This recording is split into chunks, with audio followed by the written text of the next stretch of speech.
For me, it's even more personal than you can imagine. I've known Atsu personally.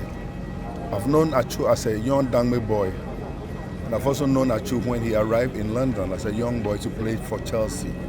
Atsu was one person who was loving, very kind, and very respectful.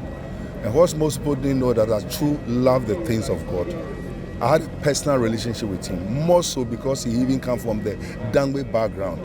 Myself and Pastor Marlon were people that really had a good relationship with him. And I think that I will say, let us respect the dignity of this funeral. Let us not take for granted anything that we do, especially our media fraternity. This is a very sensitive time and hard time for the entire nation, and especially the close family of Atsu, and let us respect it.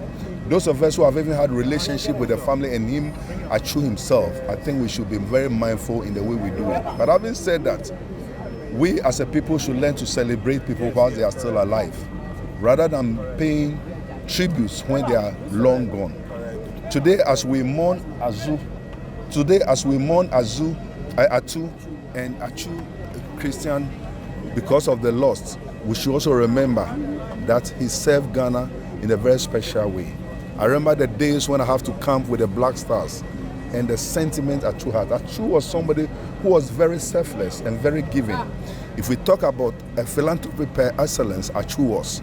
And most people didn't realize that beyond the field of play, Atsu was also supporting many orphans. I have personal testimonies and people I know personally that Atsu has helped.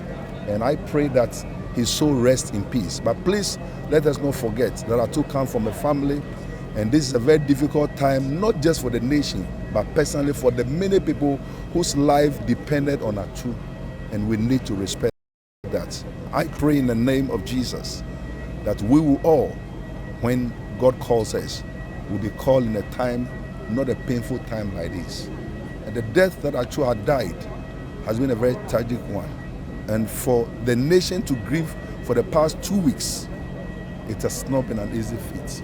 That aspect of respecting the family's space is very important, and I'll emphasize that again. It is you, the press and the media, that will curtail and handle that well for us. So please, as much as we, the clergy, are doing our best to put it together, let us not forget the fact that the family is grieving more. His wife, his children, his immediate family, his sisters and brothers who are still alive are still finding their feet in this situation.